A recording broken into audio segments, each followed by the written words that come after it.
اعوذ باللہ من الشیطان الرجیم، بسم اللہ الرحمن الرحیم۔ جی، ہم نے کل سورہ بقرہ کی آیت 138 ہم نے کیا تھا، اور دیکھیں بہت ہی زبردست آیتیں تھیں، بہت سمجھنے کی ہے، دماغ لڑانے کی آیتیں، اس لیے خاص کر کے کہ آپ کا ویژن کھلے، آپ کسی سے بات کر سکو، آپ کسی کو دلیل دے سکو قرآن سے۔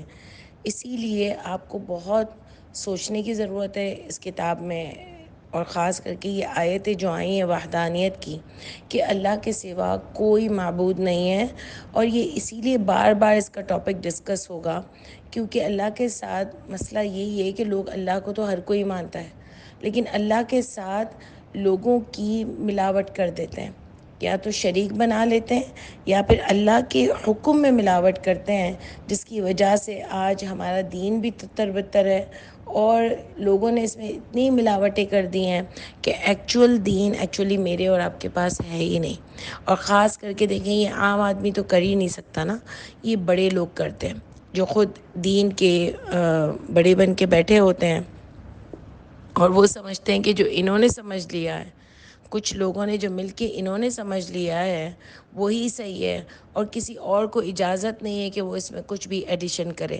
لیکن ہم یہ چیزیں اس لیے نہیں مانتے کہ یہ کتاب اللہ تعالیٰ نے سب کو دی ہے، ہر ایک سے انڈیویجولی سوال ہوگا کہ تم کیا کر کے آئے ہو دنیا میں، اور اللہ کے حکم کے مطابق تم کیسے چلے۔ تو ہم سب کو اس کتاب کو پڑھنا پڑے گا، کیونکہ یہ کتاب مجھے اور آپ کو اللہ تعالیٰ نے دی ہے، اور ہمیں اس میں ٹائم لگانا چاہیے۔ ہم بھی بہت ایزی ہو جاتے ہیں اس چیز کے بارے میں، آخرت کے بارے میں، کہ چلو ان سے پوچھ لیں گے، اس سے کر لیں گے۔ دیکھیں یہ بہت بڑی چیز ہے، جیسے ہم اپنے بچوں کو، جیسے ہم اپنے گھر کو، جیسے ہم اپنے ماں باپ کو، جیسے ہم اپنے دوستوں کو، جیسے ہم اپنے آپ کو اس دنیا میں اہمیت دیتے ہیں نا، کہ ہمارا اسٹیٹس اونچا ہو، ویسی خواہش میری اور آپ کی آخرت میں نہیں ہے۔ لیکن آدمی بھی کتنی محنت کرتے ہیں، وہ ایک بزنس سے دوسرا، دوسرے سے تیسرا، اور اگر ان کی جاب ہوتی ہے تو وہ چاہتے ہیں آگے سے آگے بڑھتے چلے جائیں۔ عورتیں جو ہوتی ہیں وہ بھی خواہش کرتی ہیں کہ بھئی اس سے بڑا گھر ہو، اس سے بڑا گھر ہو، بچے اچھی اسکول میں پڑھیں، بچے ٹاپ کریں، بچے اچھی یونیورسٹیز میں پڑھیں، بچوں کا فیوچر بنے، شادیاں اچھی جگہوں پہ ہو۔ یہ سب ہمارے لیے پرائرٹی ہیں۔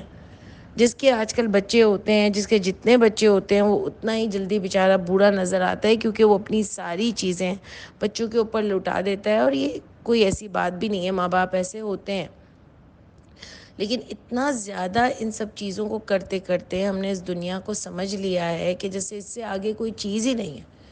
ہم عورتیں بھی اور آدمی بھی، اگر کوئی آدمی بھی ہمارے سن رہا ہے درس، تو آپ دیکھیں کہ آدمی بھی اپنے کام میں، اپنے چیزوں میں اتنے مصروف ہیں کہ ان کو اللہ کے لیے ٹائم نہیں ہے۔ حالانکہ اگر آپ گھر میں چیزیں دیکھو تو سب سے کم آدمیوں کی ہوتی ہیں، ہم تو پھر بھی ہماری عورتوں کی بہت چیزیں، کپڑے، جوتے ہوتے ہیں، آدمیوں کی تو چیزیں ہی نہیں ہوتی۔ لیکن وہ سارے خوار ہوتے ہیں بیچارے ہماری وجہ سے، اور بچوں کی وجہ سے، اور اسٹیٹس کی وجہ سے۔ ٹھیک ہے، انسان کو محنت کرنی چاہیے، دنیا میں بھی کامیابی ہونی چاہیے، لیکن آخرت کے لیے ہماری کوئی تیاری نہیں ہوتی، نہ ہی ہمارے پاس ٹائم ہے پورا دن میں کہ ہم قرآن کو ترجمے کے ساتھ پڑھ کے کچھ سیکھ لیں، کچھ سمجھ لیں، کچھ اس میں سے نصیحت حاصل کر لیں۔ سب ماں بچے بیٹھ کے اور کچھ قرآن پہ ڈسکشن کر لیں، کچھ باپ آئے تو کچھ اور ٹاپک پہ ڈسکس کر لیں۔ یہ بہت ضروری ہے چیزیں۔ جب ہم اپنے گھر کا ماحول ایسا بنائیں گے، تبھی ہماری اولاد بھی سرخرو ہوگی، اور ہم بھی سرخرو ہوں گے، اور قیامت کے دن اللہ کے آگے بتا سکیں گے، بلکہ اللہ بھی انشاءاللہ تعالی راضی ہوں گے ان لوگوں سے جو آخرت کو سیریس لیتے تھے، جو اللہ کے سامنے کھڑا ہونے کو سیریس لیتے تھے۔ آپ سوچیں نا، میں اور آپ سب اللہ سے بچپن سے پیار کرتے ہیں، لیکن ہم اللہ کو سیریس نہیں لے رہے، ہم چیزوں کو سیریس لے رہے ہیں، ہم دنیا کو سیریس لے رہے ہیں، ہم اللہ کو سیریس نہیں لے رہے کہ یار میں اللہ کے آگے قیامت کے دن کیسے کھڑی ہوں گی۔ حالانکہ سورہ حاقہ آپ کو پورا ڈسکس کرتا ہے کہ 8 فرشتے اللہ کا عرش اٹھائے ہوئے ہوں گے، اور دائیں ہاتھ والے کو اعمال نامہ ملے گا، اور وہ خوشی خوشی اپنے گھر والوں کی طرف لوٹے گا کہ یہ لو پڑھو میرا اعمال نامہ، یعنی اس کا ٹاپ پوزیشن آیا ہوگا، کیونکہ اپنا رزلٹ کون دکھاتا ہے؟ وہ جس کی بہت اچھی پوزیشن آئی ہوتی ہے۔ لیکن ہمیں یہ فکر نہیں ہو رہی، قیامت کے دن آپ مجھے یاد ہے نا بچپن میں جب رزلٹ آنے والا ہوتا تھا تو پیٹ میں درد ہو جاتا تھا، عجیب سی سچویشن ہوتی تھی، اور جب رزلٹ آ جاتا تھا تو انسان پرسکون ہو جاتا تھا۔ ایسی ٹینشن آخرت کی نہیں ہے۔ یہاں پر آپ دیکھو کسی کے گھر جاتے ہیں، ہم کوئی ویڈنگ میں جاتے ہیں، ہمارے کلوز کچھ ہوتا ہے، ہم پوری تیاری کرتے ہیں، کپڑے، جوتے، فیس، جولری، ایوری تھنگ، بچوں کی سب چیزوں کی۔ لیکن آپ سوچو کہ دنیا میں ہمیں اپنا پورا دیکھتے ہیں، میں کہیں سے بری تو نہیں لگ رہی، سب میری چیزیں اپ ٹو ڈیٹ ہیں یا نہیں، فیشن کے لحاظ سے ہیں یا نہیں۔ جس کے پاس کم بھی ہے وہ بھی تھوڑا بہت اپنے آپ کو بہتر کر کے ہی باہر جاتا ہے، کیونکہ ظاہری بات ہے ایسا ہونا بھی چاہیے کہ آپ دوسروں کے سامنے ایک پریزنٹیبل ڈریسنگ میں ہو، ایک اچھے لگ رہے ہو، سوفسٹیکیٹڈ لگ رہے ہو۔ لیکن یہی فکر آپ سوچو مجھے اور آپ کو اللہ کی نہیں ہے کہ میں اللہ کے سامنے پیش ہونے والی ہوں قیامت کے دن، میں کیسے پیش ہوں گی؟ کیا میں اپنی پرسنالٹی کو اس مطابق بنا سکوں گی جیسا اللہ چاہتے ہیں؟ یا کیا اللہ مجھے دیکھ کے خوش ہوں گے؟ کیا میں اللہ کے سامنے سرخروئی سے پیش ہو سکوں گی کہ قیامت کے دن جب میرا نام آئے گا میں خوشی خوشی اللہ کی طرف جا سکوں گی، یا ڈری ہوئی ہوں گی کہ میرے اعمال تو میں کچھ کر کے ہی نہیں آئی، میرا کیا بنے گا؟ ہم نے کبھی اس پوائنٹ سے نہیں سوچا، اور اللہ تعالیٰ نے پورا نقشہ ہم کو سورہ حاقہ میں بتا دیا۔ آپ سوچو میں اور آپ آج کدھر کھڑے ہیں؟ ہماری اللہ کے لیے کوئی کوشش ہی نہیں ہے۔ سارا دن عورتیں بھی گھر میں خوار رہتی، یہ صفائیاں، وہ بچے، وہ پڑھائی، وہ یہ، لیکن ایک سیکنڈ کا ٹائم نہیں مل رہا ہوتا کہ ہم اللہ کی کتاب کو کھول کے دیکھیں، اس کو انڈرسٹینڈ کریں، آپس میں ڈسکس کریں۔ اب جن ماؤں کو میتھس، الجبرا یہ سب کچھ نہیں بھی آ رہا ہوتا، وہ بھی کوشش کرتی ہیں کہ اپنے بچوں کو سکھائیں یا ٹیوشنز دیتی ہیں، کیونکہ آبویسلی ان کے ایگزامس کی فکر ہوتی ہے، ان کے رزلٹس کی فکر ہوتی ہے۔ لیکن یہی چیزیں میں اور آپ آخرت کے لیے نہیں کر رہے ہیں، اور اس کو سیریس بچہ جب لیتا ہے، جب ہم اس کو سیریس لیں گے تو آپ سوچو میں اور آپ کتنی کم اہمیت اس قیامت کے دن کو دے رہے ہیں، اور سب سے بڑھ کر ہم کتنی کم اہمیت اللہ کی ذات کو دے رہے ہیں۔ آپ سوچو ہم سب کو سوچنا چاہیے، کیا سوچتے ہوں گے اللہ تعالیٰ بھی میرے اور آپ کے بارے میں۔ آپ دیکھیں کہ پھر ہم نے آیت نمبر 138 میں پڑھا تھا کہ اللہ کے رنگ سے پیارا رنگ کس کا ہو سکتا ہے، وَنَحْنُ لَهُ عَابِدُونَ، اور ہم اسی اللہ کی عبادت کرنے والے ہیں۔ اچھا ایک اوپر والی آیت میں نے آپ کو بتایا تھا، شاید میں بعد میں سن رہی تھی تو مجھ سے وہ مسٹیک ہو گئی تھی، کہ فَسَقْ يَكْفِيكَهُمُ اللَّهُ، آیت نمبر 137 میں، کہ ہم فی شقاق، جو ضد میں ہیں، جو اپنا منہ موڑ لیں گے، وہ شک میں ہیں دور کے، تو پس عنقریب کافی ہوگا کہ آپ کو، ہم ان سے اللہ، یعنی آپ کو ان سے اللہ کافی ہوگا۔ اگر یہ آپ کی بات نہیں بھی مان رہے تو آپ چھوڑ دیں ان کو، اگر آپ کے ساتھ نہیں آ رہے تو آپ اپنا کام کریں، آپ کو اللہ کافی ہوں گے۔ ایسی دوسری آیت سورہ توبہ میں آتی ہے، جب جنگ لڑنے کا حکم ہوا اور مسلمان جنگ کے لیے نہیں نکل رہے تھے، تو اس وقت بھی اللہ تعالیٰ نے نبی کریم صلی اللہ علیہ وسلم سے کہا، جو سورہ توبہ کی لاسٹ آیت ہے، کہ حسبی اللہ، آپ کو کافی ہیں اللہ، لا الہ الا ہو، نہیں کوئی معبود سوائے وہ، اسی کے اوپر بس بھروسہ کریں، یعنی وہی رب العرش العظیم ہے۔ تو وہی آیت اللہ بتاتی ہے کہ اگر دنیا میں کوئی آپ کا ساتھ نہیں دے رہا نا، یہاں پر نبی کو بھی یہی بات بتائی جا رہی ہے کہ اگر آپ کی کوئی بھی بات نہ مانے نا، آپ اکیلے بھی رہ جائیں نا، تو آپ کو اللہ کافی ہے۔ اور اگر یہ بات نہیں مان رہے نا تو اس کی فکر نہ کریں کہ کتنے لوگ آپ کی بات مانتے ہیں اور کتنے لوگ آپ کی بات نہیں مانتے، کون آپ کی باتوں سے ٹیلی کرتا ہے، کون نہیں کرتا، آپ کے مجمع میں کتنے لوگ آتے ہیں، نہیں آتے۔ آپ کو یہ دیکھنا ہے قرآن کیا بتا رہا ہے، اور قرآن کے ساتھ کون چل رہا ہے، اور قرآن کی آیت کیا بتا رہی ہے، اور اللہ سے دعا کرنی ہے کہ اللہ تعالیٰ مجھے اس کی بہترین سمجھ نصیب کریں۔ ٹھیک ہے، تو اس کا یہ مطلب تھا، بہت خوبصورت تھا۔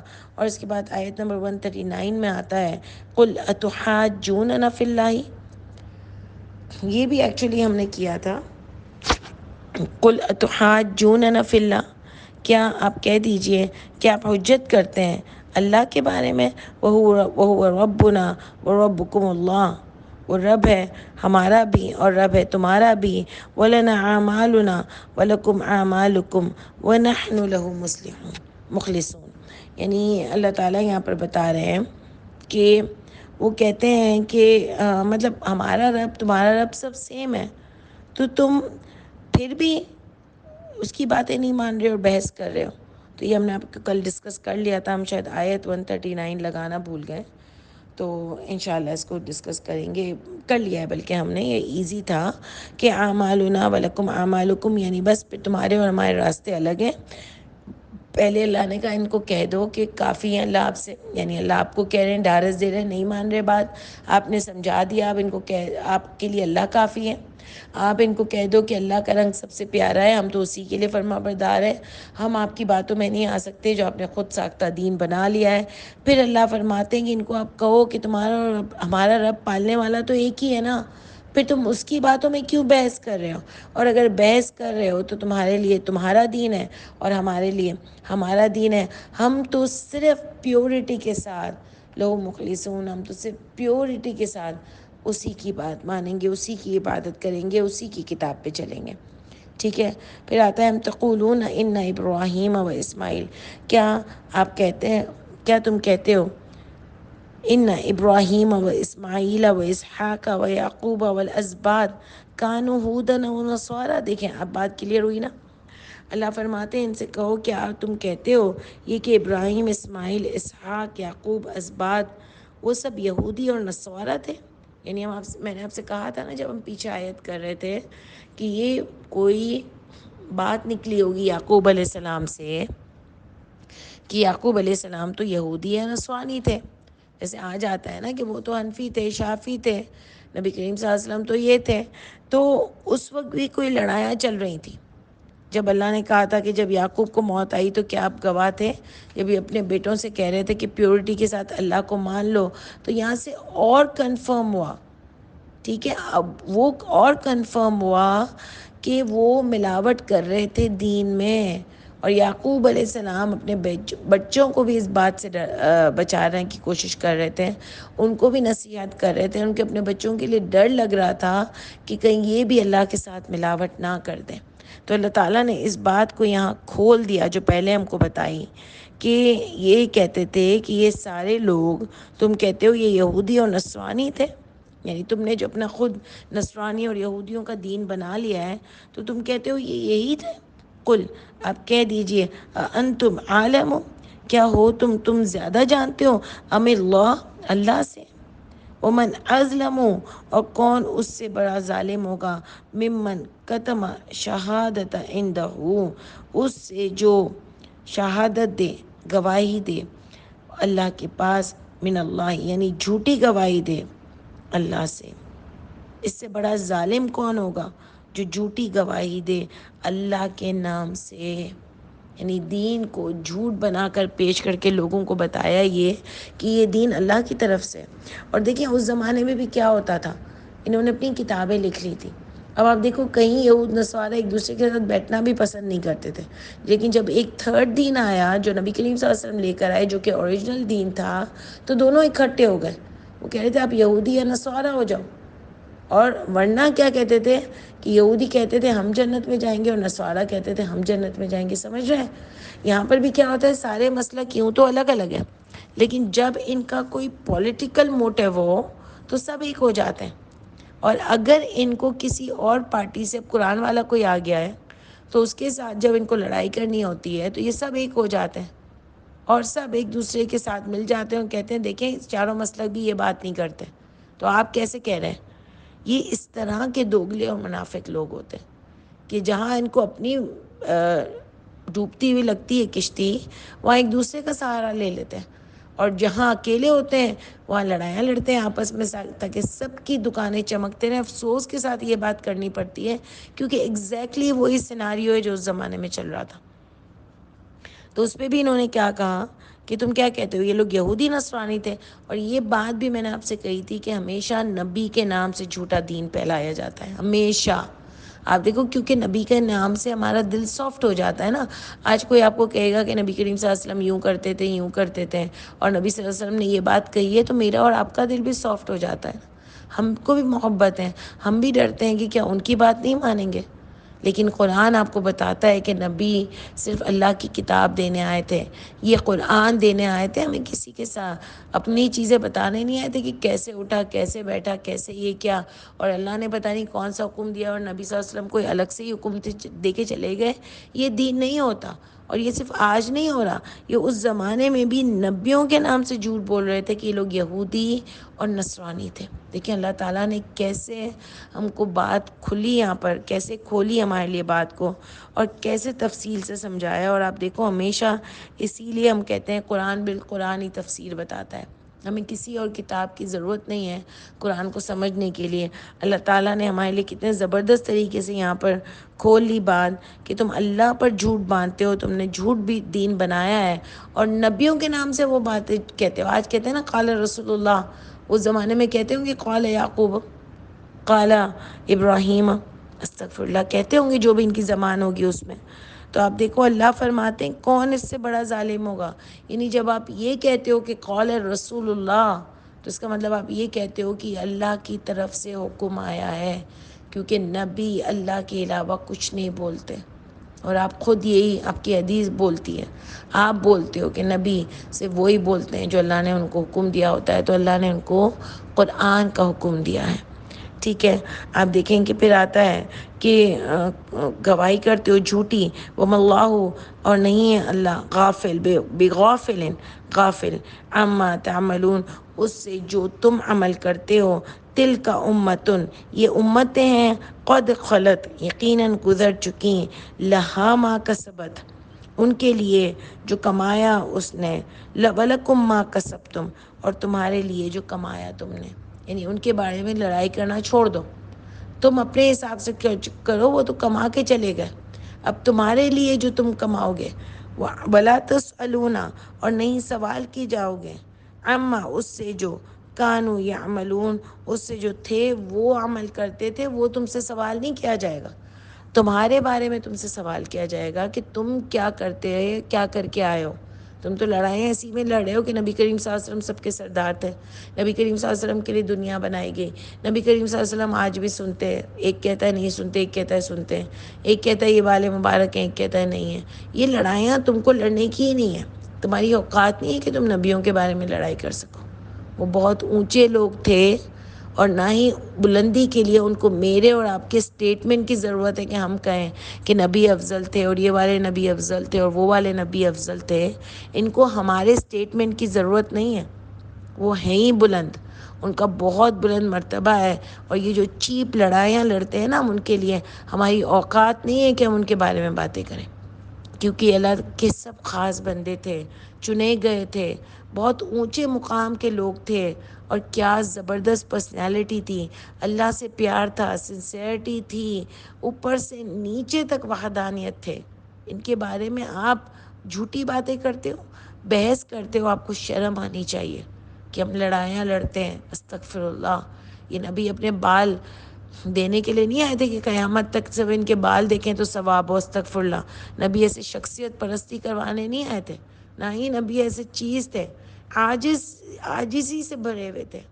ان لوگوں کو تو اتنے نیک ہوتے ہوئے بھی کبھی گمان نہیں ہوتا تھا کہ اللہ ہم سے راضی ہیں. آخر تک وہ لوگ محنت کرتے رہتے تھے اور بخشش مانگتے رہتے تھے. اتنے زبردست قسم کے لوگ تھے، اور ہم اتنی چیپ حرکتیں کر کے سمجھتے ہیں کہ ہم نبی کے پیارے ہو جائیں گے. نبی ہم کو وحدانیت کا درس دینے آئے تھے.